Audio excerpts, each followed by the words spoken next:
to do this. Late ill kid at OneYoungsta. Hold it down, bring that street geek and nerd soul. What is up, my people? Today, coming with another wonderful episode of On Screen Lovecraft Country, episode 6. Tonight, we about to do it over here. You know him, shot put record holder of 2019, Nate Miller. That's me. If you ever need lessons for your children in pro shot putting, you can find me at NateDogShockPutter at gmail.com. Oh, man. In the bottom square, NASCAR winner of 2020. No, 19 and 20. All right? Autumn years. The one and only Clement Bryant. Go to ClementBryantDoesn'tDriveNASCAR.com for all your savings. Still my bit. Yeah, I did. I took it up, made it back. Okay.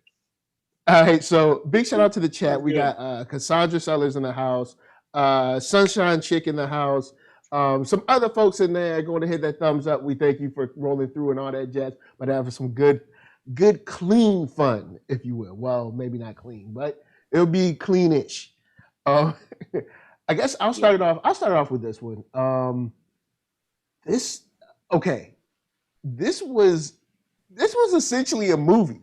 This was like a beautiful, sad romance film. Yeah. And this show, they be killing it. But I mean, I'll throw it to you guys. How are y'all feeling? We're both waiting to see who's gonna go first. Yeah, I was gonna say. Go ahead. I agree with you. Very much feels like a short film. Also it was cool. Like this. I'm gonna be honest with you. In the beginning, like I was like, I didn't know if I'm gonna make it through the rest of this episode. I didn't know how much more of the tentacle tail stuff I could take. But it turned out to be like just a really, really well written story, and the performances were excellent. And just the way that it was able to use. Like it operates under the expectation that most of us are not familiar with like Korean mythology, right? Because why would we be? So it uses a lot of these terms and things to create this sense of mystery, where the characters are in on something that we're not in on, right? And we kind of have this discovery, and it's not even until like the last few minutes of the episode do you really start to like understand kind of what's going on. And I thought that was so cool. It was executed so well. And I normally am like 100% totally against, these quote unquote filler episodes, which this is technically. But like, if you're going to do filler, like this is how you do it. Like it changes the show tonally. It's like shot so well. Like it just completely takes you to this other world that's still like within the context of the show. And like seeing Tick as essentially like a supporting character in this movie, where normally he's like a main character in our mainline movie, like was really cool to see like that perspective. And also anytime we get semi-accurate depictions of American imperialism, I love that. So I really like this episode. Because it definitely had that idea of like they're the bad guys, not us. And I mean, like, give y'all freedom. Like, I mean, one of the things, like, I appreciated the tonal switch after 5 weeks of horror, blood, guts, mystery. It's nice to kind of slow down a little bit, and then you're kind of figuring out what Tick's backstory is with So, and I really appreciated how tonal, like, it didn't feel like I was watching Lovecraft Country. It felt like something adjacent to it in the same world, but it's kind of like its own thing. And I really appreciated that out of this episode. And, I'm watching it, but when the foxtails came out of the ears and the eye, and then about the first dude, rest in peace, first dude, like I was kind of tripping out about that part. But yeah, man, I really dug this episode. And I will was say, losing it, dude. Like I was like, what? because I was already creeped out from the like coming next week thing from before, and that was just a little thing Yeah. out of her ear. That was just a And then- little piece. Yeah. But it's like then it's like coming out, and then it's like her nose, and then it came out of her eyes, and I Her lost eyes. it, dude. I was like, no. Like, all areas, son. All of them. and then I'll say two things. And then you saw just the explosion of blood from the first dude. I was like, rest in peace, first dude. But like this week we got news. I'm gonna go out of Lovecraft Country a little bit, and I'm gonna say like it sucks seeing Tick as the bad guy, what he shot the woman in, but that was the part of it. I was like, wait, what? And then I remember, wait, our boy just got cast as Kang the Conqueror in Ant-Man 3. And you saw slivers of how he could be as a villain. And it makes this episode also makes me excited to see his take on Kang. I know I'm going out of Lovecraft a little bit, but I feel you. But it's still relevant. So but I appreciated the episode so much on so many levels. Shouts out to Panda in the chat. Shout out to Kiwi23. Nice to see y'all. And Richard Cheney in the house. I really enjoy this idea of like, hey, if you don't uncover that trauma, it's coming back. Yeah. Like, oh, I went through this when I was 12. I'm over it. No, you ain't. You've moved on. You're not over it. You haven't dealt with this. And you have it with Gia, you have it with Tick, where he's like, look, I ran all the way over here. And still this pain is still in me. And in the last episode, he talked about how he found that pain in the war. Because guy called him, he said, private dude Tick walked straight up. I was like, hold on, what? Tick walked up, pow. No questions asked. He didn't seem broken about it. Nothing. He was just, it was weird because he was like glazed over. And it just showed like what the war had done to a general like sweet soul. He reads books and he likes to just hang out, and he's not like a violent person, but taking kind of like experiencing what his father had done. And then of course, being in the army they're not teaching you to be nice. So taking that and then having like this outlet of this kind of like, well, it's okay because the army says it's okay. So now you have this kind of like just glazed up, because he just walked up. He didn't even look like the same person. He just walked up, pow, killed her. And I was like, yo. And that's the scene that I'm talking about. Like, it was like, we're so used to this image of heroic Tick that it's kind of shocking to see him just react and be like, pull the trigger without any hesitation at all. And that's why I was like, before this episode, I was like, he's going to be Kang. I was like, maybe. And I'm excited for it, but maybe. But then I saw that, and I'm like, oh, wait, no. He can do villain. Like, Jonathan Majors can do villain easily. So my only I'm issue, really excited to say it. I'm excited for him in that movie just because I like him. And I'm a fan of Marvel movies. But all right. And maybe I just read the scene differently. I didn't see the glossy eyes. I didn't see the villain. Fair. I just saw soldiers following orders. Just like, because I was thinking about this stuff when we saw that the commanding officer was black there to begin with. Like, I really appreciate the way that they depicted the Americans' involvement and like this sudden rumbling in the streets and going outside and, oh, look, the Americans are here to protect us. was there a scene of them asking for the Americans to come protect them? No. No. There was not that scene. There was not. And then take it sooner to Operation Iraqi Freedom. Hey guys. Let me tell you that I was inspired watching this episode to do, just remind myself and Wikipedia the list of U.S. engagements and look at how many wars we are technically still in right now. Right. So if you want to have fun, go look at that. That's real fun. But my point is that I think reducing it to this like to say that he's like brainwashed or glossy eyed, or to say that he is a villain in this moment, I think kind of minimizes the larger impact on the character, in that he's like what I got from this episode is that humans are capable of terrible things. They're capable of being monsters, right? And she says like she absorbed the souls of 99 men and their memories, and she's like, and most of them were monsters. So like, why would I she that's why she's like, why do I want to go and become human again?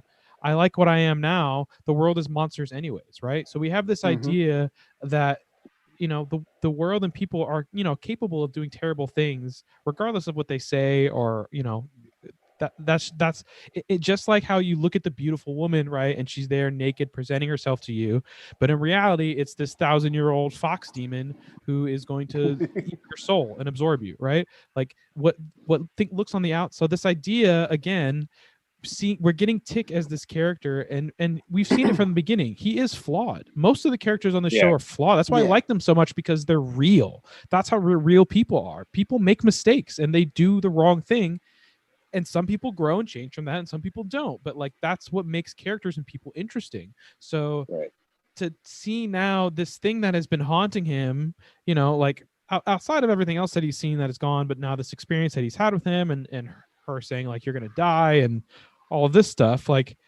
it adds more depth to his character. And that's what I really appreciated is when you go to war, when you're drafted, when you enlist, when you go to boot camp, like yes, they teach you to do bad things, but most of all they teach you not to think.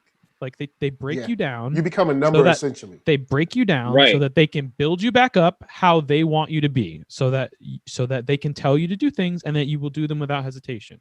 Also, part of that big theme in this episode is the Red Scare and the anti-communist rhetoric and stuff like that. Like he immediately spits it out. Well, she was a communist. She was a communist. Red, and who knows how many lives I saved by killing her there, right? Like that type of thinking is what leads. That's what allows these types of things to happen, and for large groups of people to have control over them, so to speak. So because you could just a lot is going on in this episode. Yeah, you could easily broad stroke that with like, well, communism is evil, so I stopped evil. You know what I'm saying? So it helps you to kind of like justify it, but it's like, no, this was a real person that had a whole nother side. Like like they say, one man's terrorist is another man's freedom fighter. You know what I'm saying? So it kind of depends. But big shout out to the chat. Nate covered that. Cassandra Sellers saying, so she's not human. At least from what I gathered, no. You know what I'm saying? She's not human, or either she was human and a demon or like a being was summoned into her body. So that's from what I gathered, the mother wanting revenge on the father for raping her and the daughter went to the I wrote it down, the Mudang, which is like the shaman of the village, and was like, what do I do? And she was like, okay, summon the Kamiho, which then inhabited the body. And then like since then she has it's interesting, like breaking down these types of like myths and stuff, and like this idea that she's absorbing these souls of people, and I'm wondering how much of that causes her to not be the daughter anymore. Like was it like a gradual thing where she's like, okay, I'm not your daughter anymore, I'm just the Kamiho? Or was it like instantly like, no, now she's just like, they didn't really go deeper into that, but it seems like the way she pulled that father stuff back up a beat was scary. Bruh. That was scary. Oh, that whole scene, whole sequence. Because there's and I guess we can go and bring it up now because we're kind of talking about Gia, because this is basically her whole story. The whole part about like you sitting around silently, knowing, but your honor or whatever your standing in society was more important. That joint was real right there, because there's a whole lot of silent people out there that in many cases their mothers, their aunties, their grandmas, and sitting silent, and they've been known, and that joint hit. At least for me, it hit, because I was like, oh snap. Wow. Because for her as her daughter slash Kamiho to kind of like approach her with that was like crazy. Because then, of course, her as the mother has been kind of living this lie of, if you just get the 100 souls, you'll be a human again, and everything will be fixed, and everything will be wonderful. And you've been living this lie of like not even approaching or dealing with like what you did, what you allowed to happen because you were so interested in just having, a husband, because he had a child out of wedlock.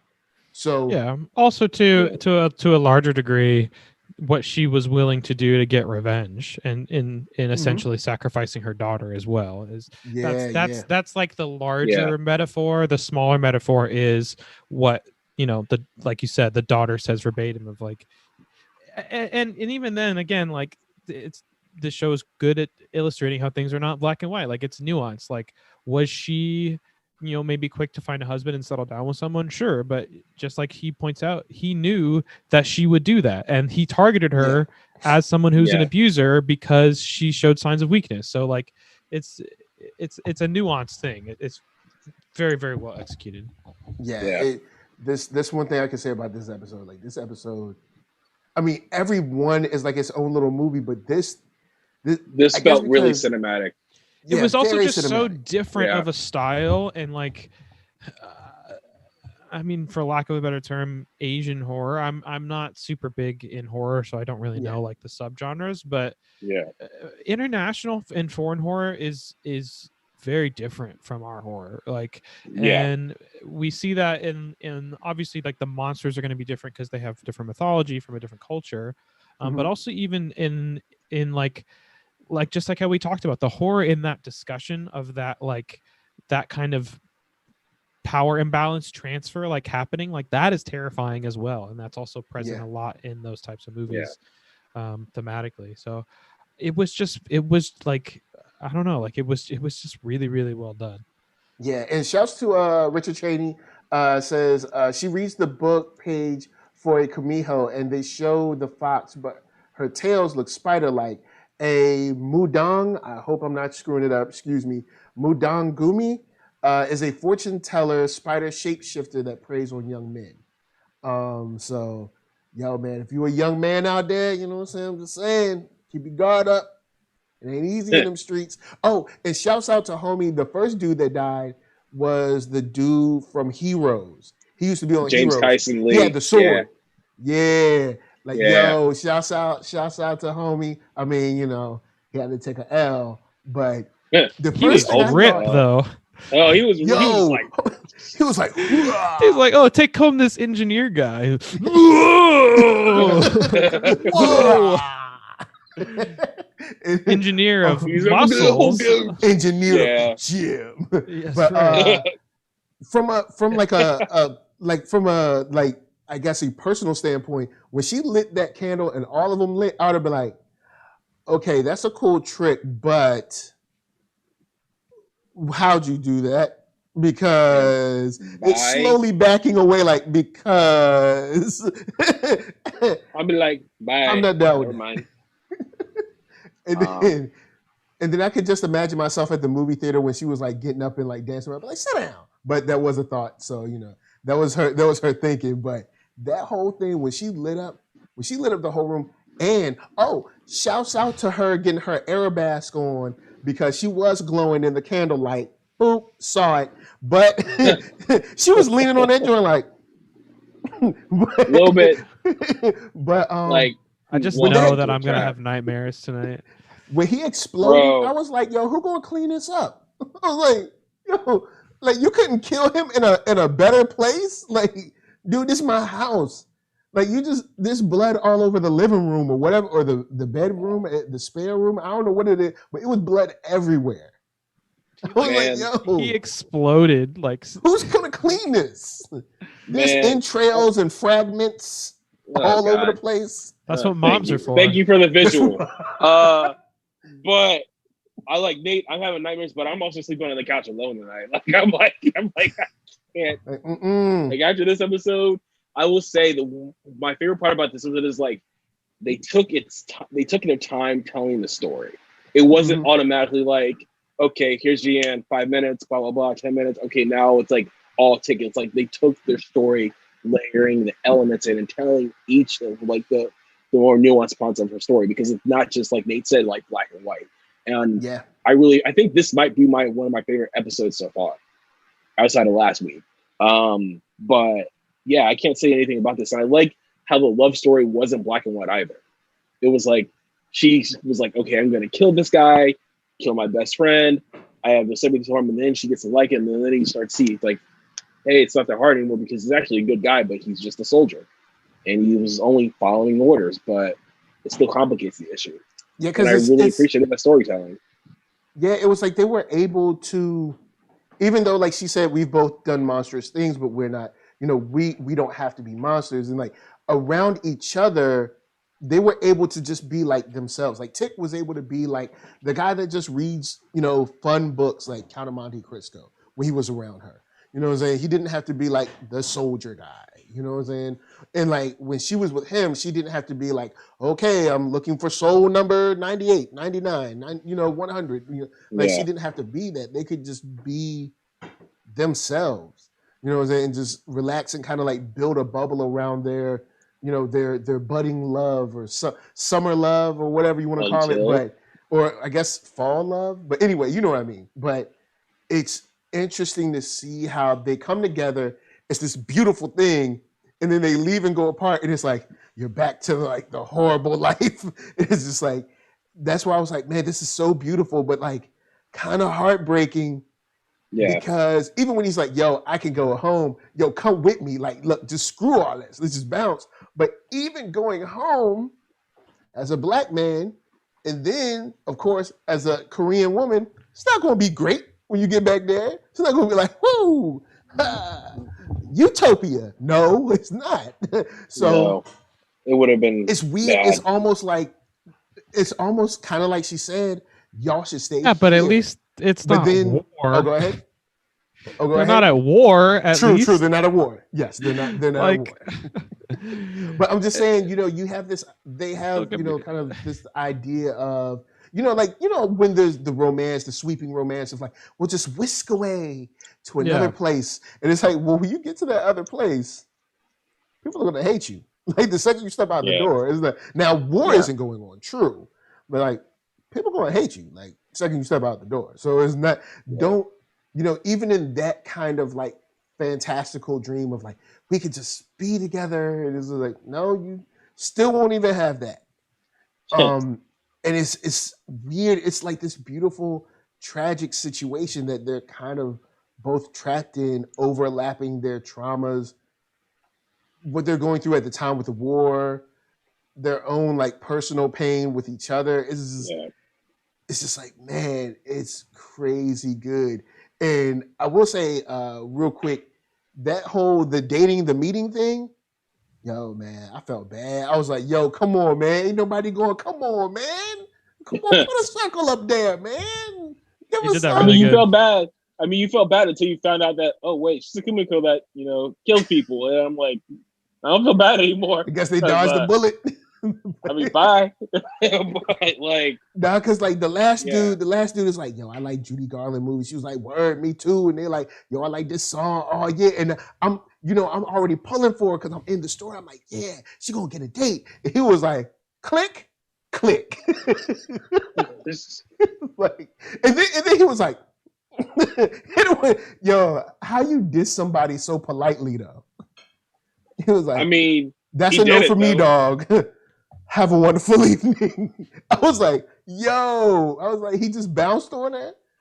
After y'all was connecting. Like, Yo, I'm just joking about this, but I would like to see it. I'm just kidding, but I would like to see a side story of him and him finding out that, she's pretty much a demon that kills people. And he'd be like, whoo, dodge that one. In the story. Bye. Post-credit scene. Post-credit scene, just being like, she's a what? Oh, okay, great. She's a demon? Okay, bye. She's a demon? Yeah, how many tails? It worked out. Yo, it worked out in my, it's like, yeah. Yo, because it came out the earlobe was nasty. Stop. Stop. It The is- earlobe, alright, cool. the eyes. Stop. No, wait. I'm gonna get revenge from last week. This is not the same. This is not the same. I'm getting This is revenge not the from same. last week. Anal I'm getting penetration revenge. and Oh, yeah, it did. tentacles It was like coming out of the ears. eyes. Not the same. Ears. Well, Coming out of actually, the ears. Not the same. it was double. It was back to back butt entry from last week and this week. See. There's probably a different length. But it's coming out We the didn't ears. see coming out the any eyes. butt entry. What are you talking about? Well, I mean, Well, last you week kinda with that did. stiletto was going up in there. Yeah, last week. Wait. And then this week, This week you saw it from the side vision. He Yeah, got swing fucked it. up with the tail. It was like homie got a everything. colonic, all right? I mean, he and then he blew up. So Yo, it really Water ballooned that whole goddamn it really room. concerns me that you guys don't see the difference in these two situations. That to you they're the same thing. Well, no, I'm not saying they're the same I mean, thing. I'm just homie saying still died. It was butts were painful. entered. I'm all saying right? if I That's had all I'm to saying. choose one, it would be a very quick choice. Yo, we're gonna lose people out of the chat. I'll take We stiletto all for know 500, please. it. All right. Man, y'all are ridiculous. Why do I hang Oh, out with man. y'all? Sometimes I hate having a really vivid imagination. Oh man. Same, right? It's it's my fault. I apologize. Yo, and then he called her It on is the your fault. phone. Yo, he called her. Well, because remember, she said, "Don't Yeah. go home. You're gonna die." And even Die. she tells the shaman or the mudang, I believe. She's like, "Yo, I've never seen anyone's life like his." Because of course, ain't nobody else, wrapped up in wizards and craziness. So she probably saw that life, was like, "Whoa, I thought I was wilding." like my dude. She probably saw the It's like- policeman get his head bit off, and probably saw all kinds of other stuff. She was like, She "Yo, probably saw everything. yeah." So she like, "Look, I thought I was wild. No, this dude." She was like, "Don't go home. Don't go." And I ain't gonna front, when she was screaming, "Don't go," and he ran out, like, yo, man, I felt that, yo. Like, I almost dropped a Denzel tear because I was like, yo, I wanted that to work. Even though now, Letty, I'm down with Letty, I but I'm mean- just like, that was his first love. You know what I'm saying? I mean, Love. but does Letty have foxtails though coming out of her ear? Like, Nah, she said she kinda mad like, safe. She mad safe. like, nah. Letty by a mile. By a mile. Yeah, Letty wins. Letty wins. Letty wins. Fatality. Fatality. No, it's like he explodes and it's like sexuality. Flawless victory. Oh my god. I gotta go. My house is on fire. I gotta go. I don't know. Oh, that's funny. I'm crying. That was hilarious. All right. What are we talking about? Is there like a topic here or something? Like a TV show? Well, Big Step 85 said, "I'm trying to figure out how he got her number. I just assumed that he knew her number because they maybe called each other while he was over there. Come on, man. He he they probably chilling memorized it. together. He like, right before bed, like, hey girl, I'm just thinking about, he put like the slow jams on the radio, like right before he get on and be like, yeah, girl, I'm just thinking about you. I'm about to go to bed and everything. You just on my mind." So he already knew her number. He was putting the smooth stuff on her. You know what I'm saying? So I had the digits. So when he go back to America, he still got them. Just boop, boop, boop. Bam. You know what I'm saying? He's got a magic phone. That's why. It only dials to her. It only dials to her. Oh, man. Kibi23 said he should have brought her back to Chicago for security. Like, well, I mean, I don't know if she... Can she like use the tails without sex? Maybe. And I mean, that would still be kind of weird to like do like out in public. Like you just chilling, like, yo, man, somebody got like, see, Nate is like, No. all right, so Me and Nate are like in agreement with this one. I'm like, Okay. nah, I can't. like, This episode, like as much as I really like this episode, I think it's one of the best in the series so far. I think this is like a great short film that you could show to someone completely outside of the context of the show and they could enjoy it. This one also really, really pushed the limits for me of like what I can withstand in like a horror show and why I don't really watch horror, because I'm not kidding you when I tell you I'm gonna have nightmares.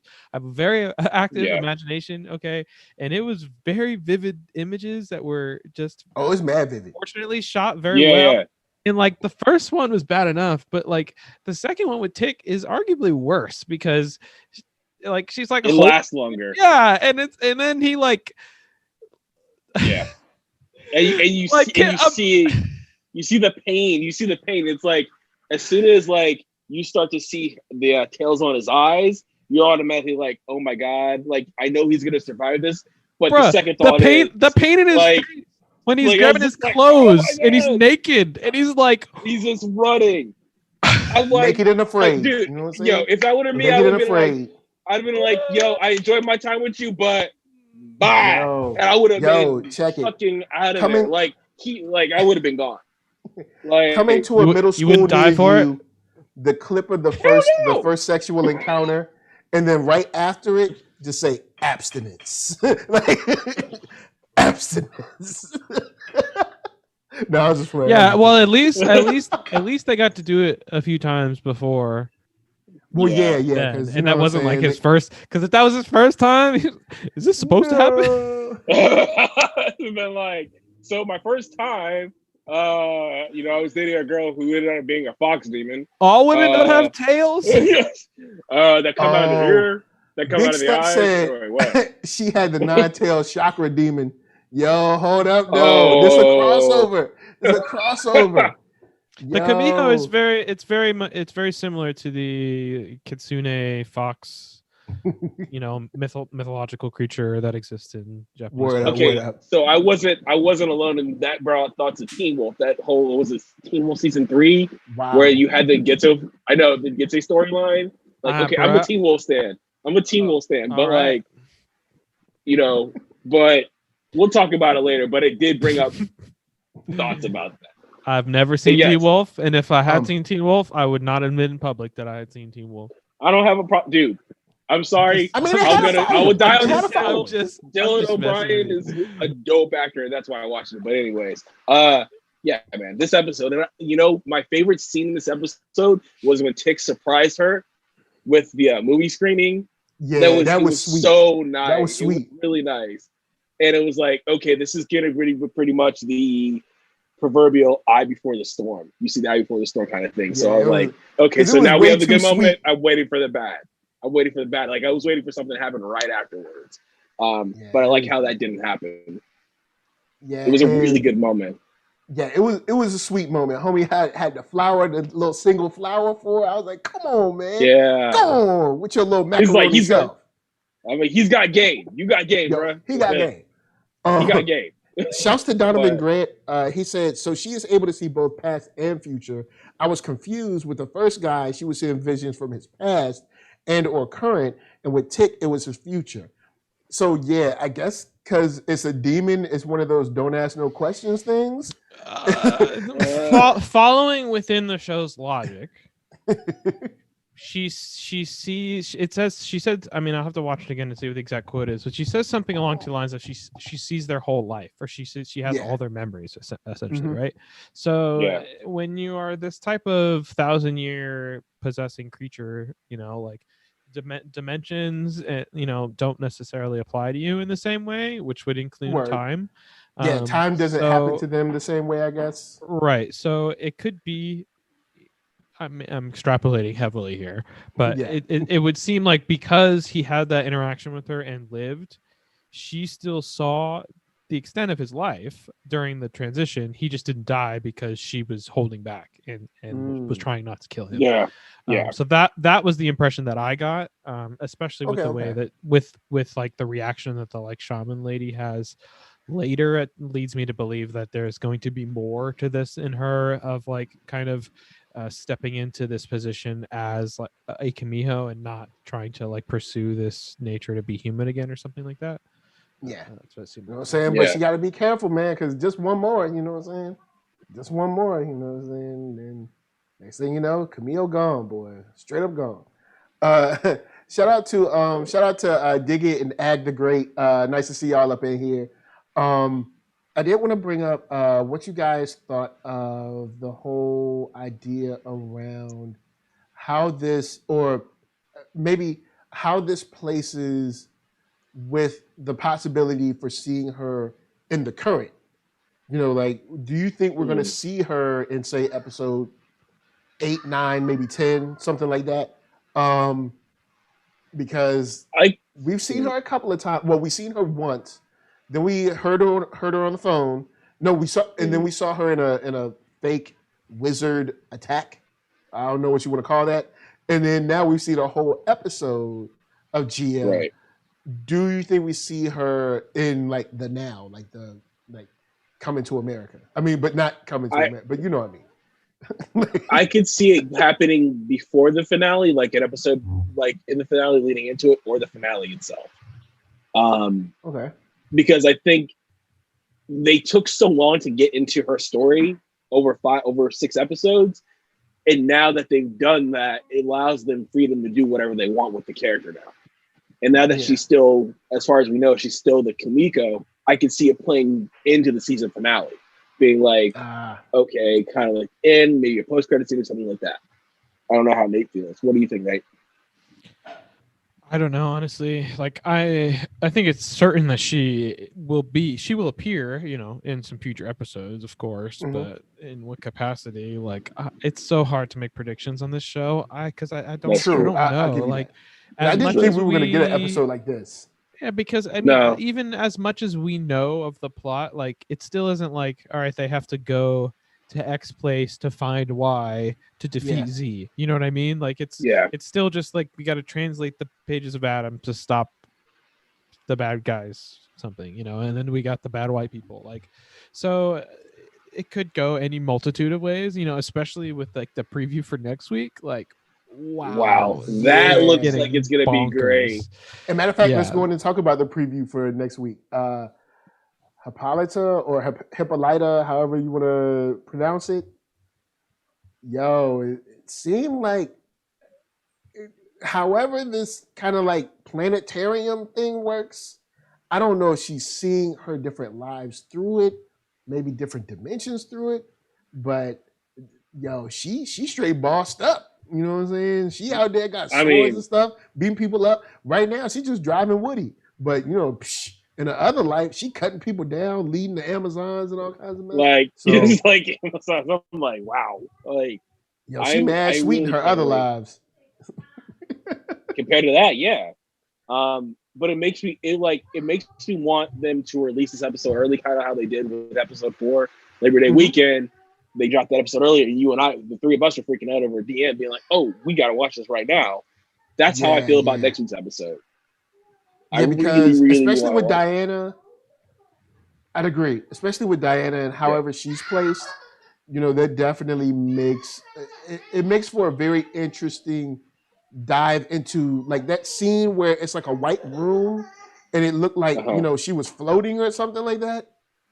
So there's a lot of like little small cuts from, you know, the next episode that definitely look like, yo, we're going weird. Like, yo, y'all thought it was weird. Psych, we're going weird again. You know, well, we haven't really got like a heavy sci-fi episode yet. And like, time travel is the perfect vehicle to take the existing themes and characters that we have and then thrust it forward into you know, what is like a really science fiction heavy episode. I think especially given the formats that we've seen where each episode kind of fits its own kind of pulp narrative. I feel like that we're going to get a lot of, which will also give us probably a good place to get a nice exposition dump. And you know, on like overall plot and the way that like some of the dimensional travel and whatever that stuff kind of works. That's usually a good place to do that. But yeah, I'm really excited for that episode. Like, just the like that's a teaser that's like, give it to me now. Like, I have what? And then when we see her almost kind of like, I guess, dissolve into matter or something, I'm like, yo, hold up, I need to see that preview one more time. Yeah, what you talking about? Like, it's like what's popping up in here. So big shouts to KB. Yeah, the Greek mythology. Yeah, and the name for Hippolyta, Queen of the Amazons, and then of course her daughter's name is Diana. So Yeah. I'm expecting great things from them. We do get that statement about them being in danger. Maybe they're not in as much danger as we think. Maybe we like, oh snap, yo, she gonna be in danger. And she's like, psych, like pow, poof, wham. I got nothing to worry about. Right. Or that's what she thinks, and that's why she's in danger. True. Because she did. The thing to remember, like, I got this. And like, remember that cultist, like, I forget what it's called. I have it in my notes somewhere, but I'm not gonna find it. That's not like a bunch of. It's not made by a bunch of scientists, good guys that want to make a time machine and go like, the Sons of Adam or whatever. Stop bad things, right? Like, or the Order of Ancient Dawn. We've got a secret society cult that has like created, and they're trying to find like, there's something bad is going to happen with that. Like, if there's one overall theme that is present in science fiction generally, it's that while technology can be a great boon for society, it can also be terrible and bad for you, like too much power.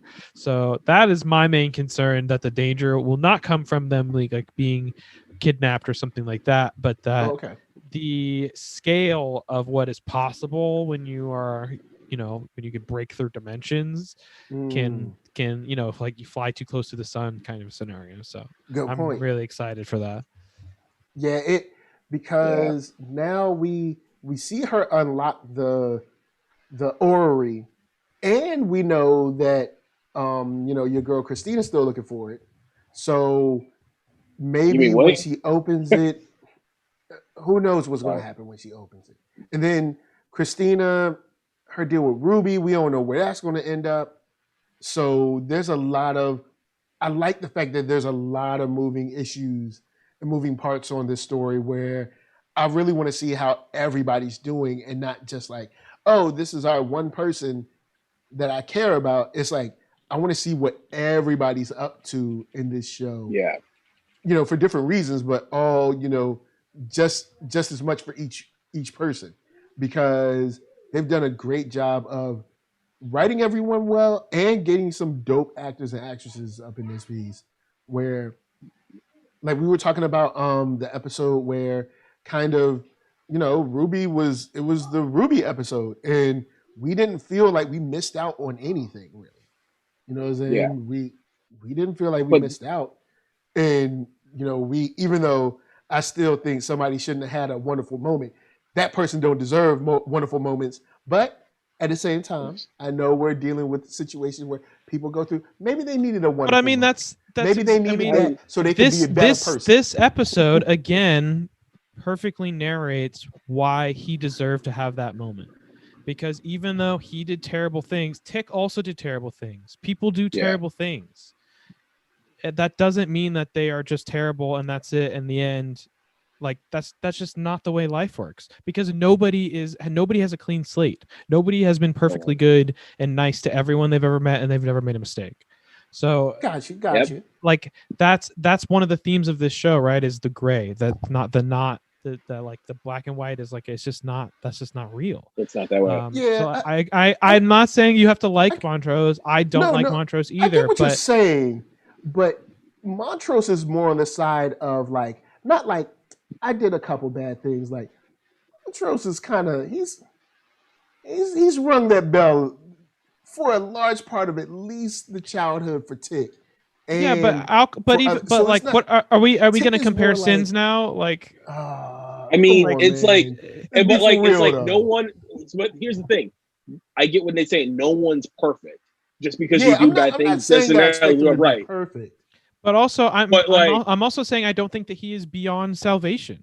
I don't think that it is impossible, even for someone like Montrose, who abused his child, who did a bunch of other terrible things. Like, I don't think that he is beyond retribution. I don't think that he doesn't have demons of his own that have attributed to the life decisions that he has made, and dealing with those demons and becoming a better person for it, I think is possible.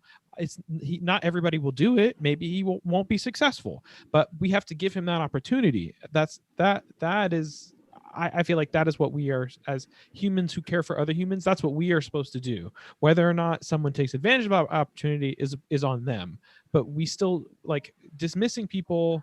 And I'm not saying that that's what you're doing, but I think that's part of what this show is trying to say is that there is redemption for people. And even in the conversation of like the human versus monster thing, like the commentary is that humans are monsters, like it's not a black and white thing. It's sometimes we do monster like things, sometimes we do human like things. Like it's the trying to find the balance and walk your own path that you can be proud of, right?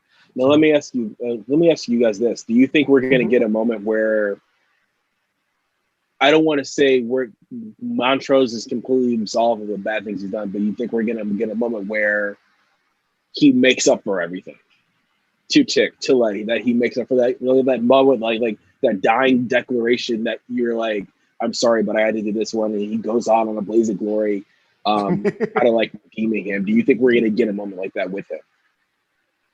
I know, again, it's hard to, yeah. I don't know. I just hope. Oh, go ahead. Well, just analyzing it from a meta perspective, like from a writing perspective, some characters have to die in a show like this, right? Yeah. And so setting up a character to have a checkered past and be trying to seek redemption and giving them an opportunity to be able to say, like, I've been kind of shit, and so instead of continuing to be that way, I'm going to like sacrifice myself to save you guys or something and do something selfless. Like I do think that is somewhat redeeming. It's a little cliche.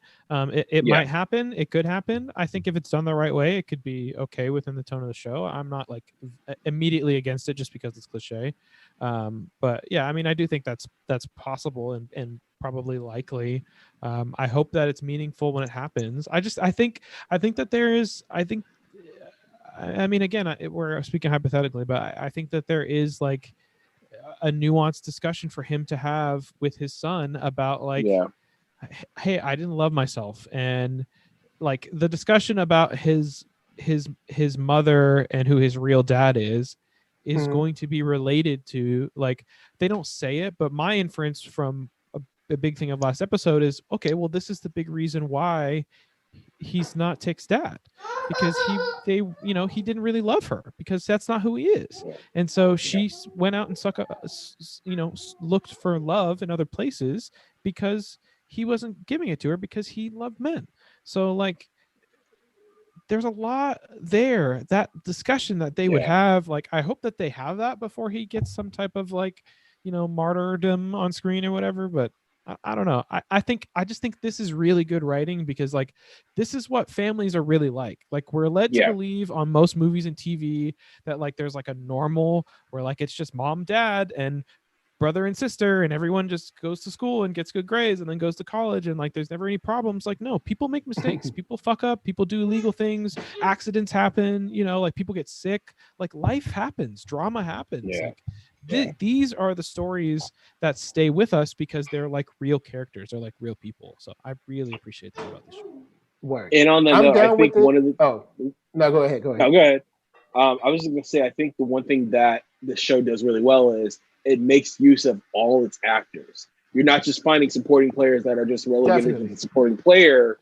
Well, you all have an important role. But while there might be they might not be important in 1 or 2, 3 episodes, they get their own episode to flesh out their backstory, to give them a moment. So I really appreciate that this show does that, because we don't get a lot of shows that actually do that. Yeah, for me, I'm cool with a redemption as long as it feels earned. Last episode for me didn't feel earned. So that's why I have an issue with it. We, especially as someone who watches anime, there's a lot of characters that are redeemed off of some like horrible stuff, but it also feels earned. That seemed so. As long as it feels earned, then I'm down with it. Just don't. I would just try to reframe it in your mind. That's not a redemption as much as that's like a revelation, right? Okay, Like That okay. he's accepting. that wasn't for us to be like, oh, Montrose is kind of okay now. Like, no, that was for Montrose to be like, oh, this is why I am the way that I am. And instead of fighting it and everyone around me and being an alcoholic, you know what? Fuck it. Excuse me, but I'm gonna, embrace it. I'm gonna, and I'm like, gonna so live it up. that exactly. So that was his Yeah. revelation. Even though the dude behind him which- was dancing off beat, but that's a whole nother thing. right. The revelation is important on the path to redemption, Mhm. right? It's not redemption itself, but it's important because then when he does have that redeeming moment, there's something to point to where it is earned. You know what I mean? So I feel like they're laying the groundwork. I agree with you. Like it's there's still more work to be done. It still needs to be earned for it to feel good. But I do think that they're working towards that potential. I want to ask Yeah. you guys, Word like, up. what are you thinking? I was thinking about this episode, given that we're a Shoot. little bit further into the season. Is there going to be a second season? What do you guys think about that? I'm feeling this is feeling very limited series to me, which I appreciate. I like, as much as I like the show, I am more in favor of good storytelling, have an ending. Yeah. But depending on what they have planned, that if they're planning on doing a second season, that's going to drastically change the storytelling of this season, obviously. So I'm curious what you guys think. I don't know. I like we keep on coming back to like it's hard to make a prediction with the show. But like, is it going to be a limited series? And they haven't classified it as such yet. I can see it either going one of two ways. It is one season, and then that's all we get, kind of like Watchmen style, or it becomes an anthology series where it's not. It's the second season, but it's like it's a whole new story, whole new cast, same creative team. But they explore more of the Lovecraftian mythology. They explore more than they go deeper into the horror. They go deeper into the monsters in that second anthology season, which I wouldn't be opposed to. But for me, it would have to have the same creative team. It couldn't be like, okay, we got a second season now. We scrapped everybody. Showrunner. Yeah, exactly. Like we've seen sometimes where it's like, okay, to get new season, okay, new showrunner, new writers, whatever. So I can go either way on it. Me, I'm hoping this show lasts for at least a good 4 to 5 seasons. I think there's a lot to cover. I think there's. I mean, you're laughing, but there's a lot to cover with just what we've talked about. All right, we got wizards. We got 34 other houses. We got all kinds of monsters here and abroad. We got time travel.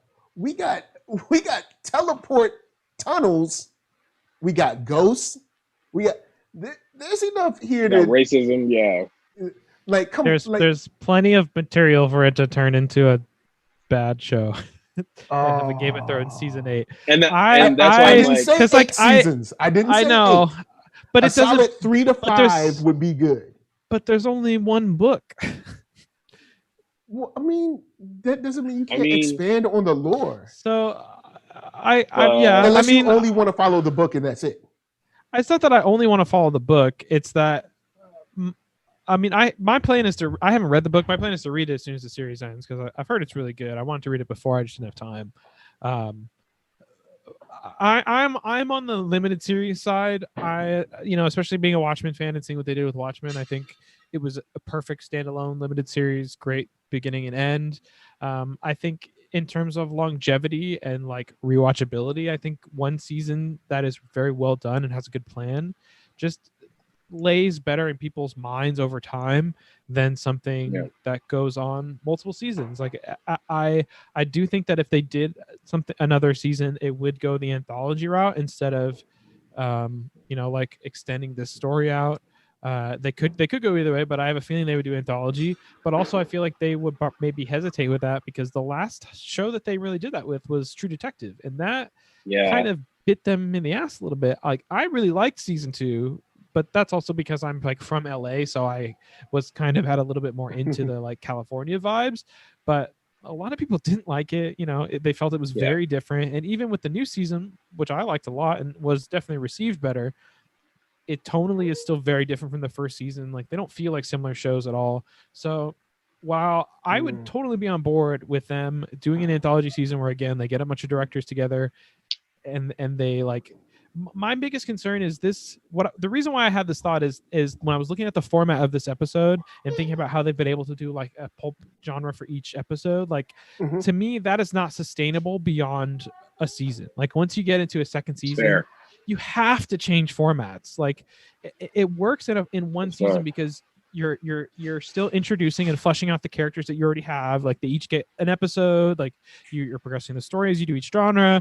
But once now, like you have this cast, if you do an anthology, great, you can kind of reset. But then it's like you're just going to be like comparing genre episodes between seasons and stuff. Like I don't know, but I would like, if it was up to me, it would just have a really strong end, which I hope it does, which coincides with the book. And then it's just done. And then we can be like, man, you want a great series to watch? It's only, 10 episodes. Lovecraft Country, go check it out. Like, so in the same way that I can recommend like Watchmen, like it doesn't require a huge time investment, but it's still very rewarding. It's got a good beginning, middle, and end. It's got rewatchability because each episode, knowing that there's an end, each episode is written with the end in mind. So there's Easter eggs and like through lines and like stuff that you can see when you watch it again to be like, oh, cool, I didn't notice that was there. Stuff like that. Like I appreciate it's like a good book. You know what I mean? Like I feel you.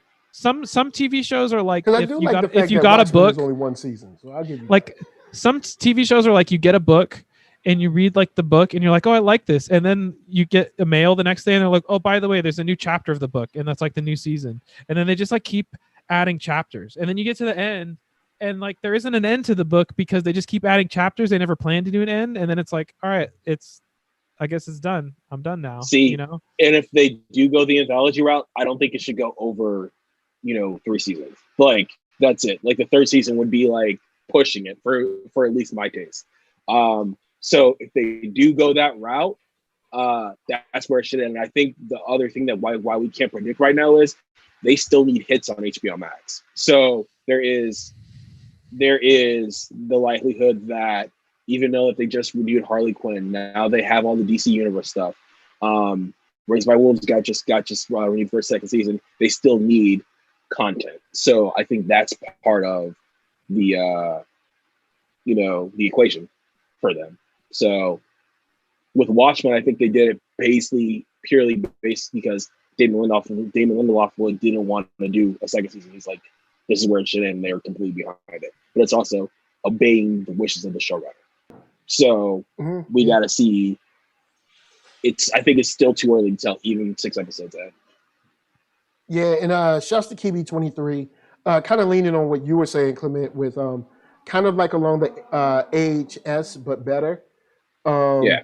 American Horror Story. But American Horror Story is another one of those where like the first three or so seasons was like, oh, cool, I like this. And then it was just like, oh, well, it's on. So, you know what I'm saying? Like I said, man, have a definite end, say like 3 to 5 seasons, I'm down with that. Am I saying this should be supernatural? Like that. 17 seasons? No, I'm not saying that.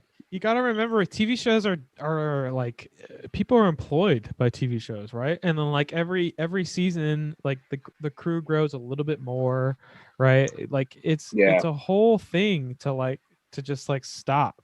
That's the thing about TV that makes it like, it's still art, but it's very much a business, and that has a big influence on how it's created, how it's consumed. It's wild. Like that's I wish that more shows had that, where like, oh, like I'm writing this show, it's planned out to be like 5 seasons. Like even Westworld, they're like, oh, we have this plan, right? And like I'm hoping that is going to pan off in an actual end. But plans don't always go how they're supposed to. Like even like the pandemic, like a lot of shows have been canceled just because show was cool, people liked it, like can't do it right now, sorry, a lot of stuff going on, like you're right. And I was about to say it's like the Netflix thing. Netflix now is trying to cut all their TV shows about 3 seasons, unless there's extenuating circumstance why it should go beyond 3. Like you were talking about, Nate, they just canceled 2 big shows earlier this year. I'm Not Okay and the Society because of the pandemic. And ABC just this week canceled Stumptown, even though it got renewed for season 2. All these shows got renewed for the season 2. Society So like, specifically was a tough one because even though the show was doing well, it's an ensemble cast show. Like there's just literally no way to do it safe. Like it's impossible. Right. So that I actually like that show too. So that kind of sucked. Yeah. I just want to but, answer you know, though. I'm gonna have to check that out. I've never watched it. I'm gonna have to check that out. Now, but see, this is what I mean. I would never recommend that show now because there's just a bunch of cliffhangers. It's just a bunch of setup for what's going to happen, but now you'll never know what's going to happen. So it's not a complete story. It's like if I gave you a book and I ripped out the last 8 chapters and I just gave you like 4 chapters. I was like, here, read this book. It's really good. And you'd be like, what the hell, dude? like why? What happened to the end? Don't worry about it. And you're like, I know, right? How did they get there? Yeah. So I mean, ask the showrunner. It's just like, but I think there's possibility. I think there's merit to it. Like if they do it right. Yeah. I think you have Jordan Peele, you got Misha Green, and you got J.J. Abrams. You got 3 great storytellers. They could figure out a way to like either extend it or end it where it should. And I do love the cast too, which is like my conflict is the binge your TV, like just throw whatever on, in me wants just like run into the ground. 16 seasons of Lovecraft Country. Well, no, I wouldn't running around, running away from white cops to the point of like we're not going to do the Game of Thrones of Lovecraft. We're not doing the Game of Thrones 8 seasons where it should have been 3 to 4. But solid 3 to 5 seasons I'm down with a definite end, with a definite like this is what happened to them, or at least where they're because like The Wire, which is another HBO show, was just like life goes on. It was like, and the game still gets played. You know what I'm saying? That's also part of the genre. It's supposed to be slice of life kind of. Yeah, or like Sopranos or something was just like, all right. Don't stop believing. Oh man. So. I think we've exercised the demons. Are there any last thoughts, my brethren, for this episode? I'm gonna throw it to Nate Dogg. I mean, I think we covered it pretty well. I really like the discussion about the Count of Monte Cristo was good. Obviously, this book is very important to this plot. Look it up, read it if you haven't. It keeps coming up nonstop.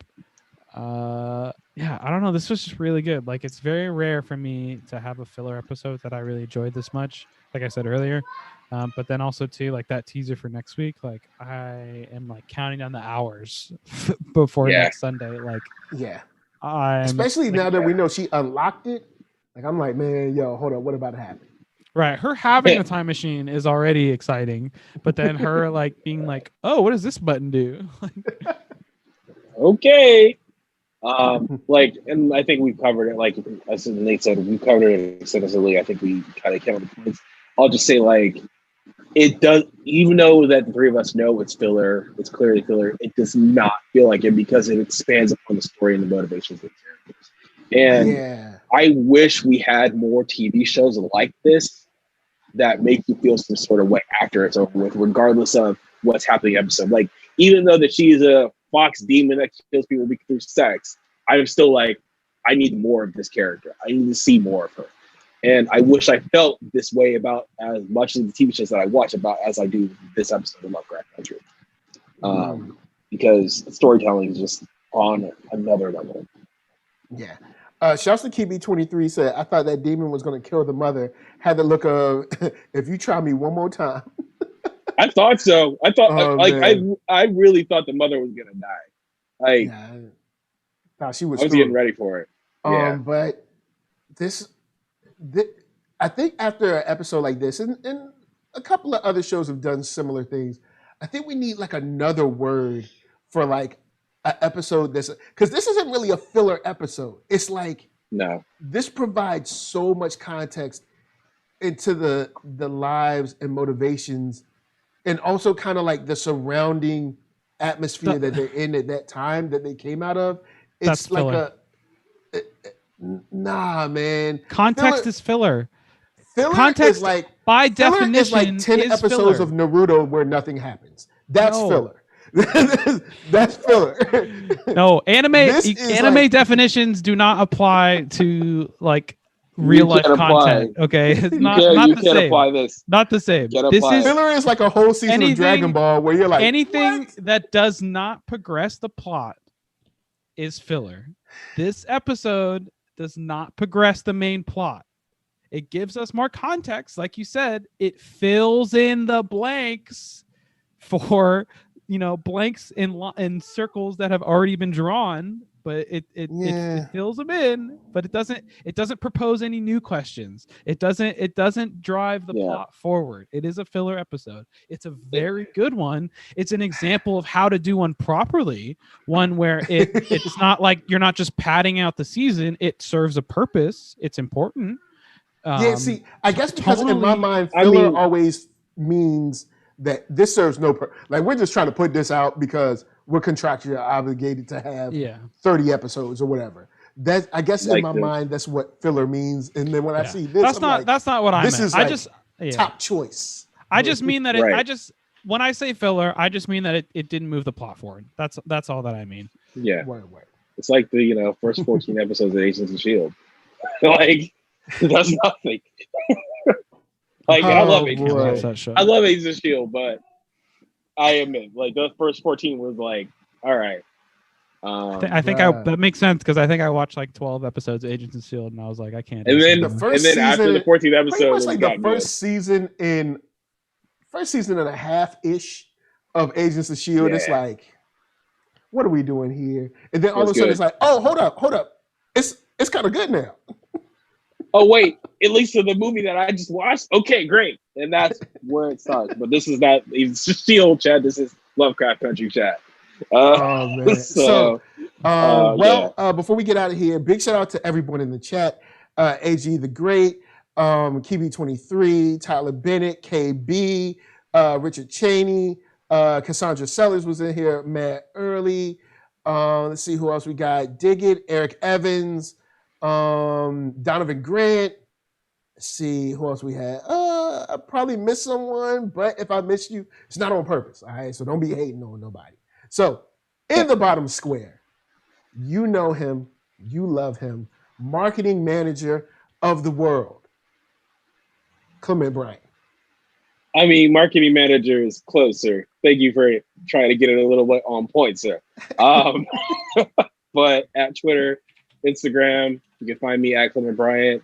Holler at me, science, technology, fitness, marketing, and just geekdom. And we'll chat. And right here, gamer extraordinaire, Nate Miller. Damn, we out here telling lies now, huh? Straight up lying. Yo, I gotta apologize. Go ahead. I am Nate Miller. You can find me everywhere at DogLikeNate, Twitter, Instagram, and Twitch. And quick plug, tomorrow I'm going to be doing, not tomorrow, just kidding, Tuesday, I'll be doing the Everything Show with my friend Evan Mack, twitch.tv/CocoSina. We are going to argue what is the best thing of all time with a bunch of things that have no business being in competition with each other. So check it out. It's pretty funny. It's a good time. Word up. Definitely check that out. And big shout out to Panda. Shouts to Panda. Much love. And of course, NERDSoul. Facebook, Instagram, Twitter, YouTube's the home. So hit that thumbs up, subscribe, share, all that good stuff. Or you can hit that thumbs down. But you hit that thumbs down, send Gia after you. You don't want that. No. You gonna want it for a little bit, but then you not gonna want it. Stop. So stop it. Stop it. Podcast so you can get your listen on. Spotify music if you want to get them jams. But thank you for chilling. We're gonna leave y'all with Arcatron. You ready to go? Yeah, I'm ready to go. All right, cool. So we're gonna leave with y'all with Arcatron, ARCKATRON.com. The Space Bridge in stores right now From us to you, we're just saying thank you for watching. See y'all next week. Peace. Yeah. Later. Yeah. And we out. It's like, No, I'm just saying, we gone. Peace. Oh, man.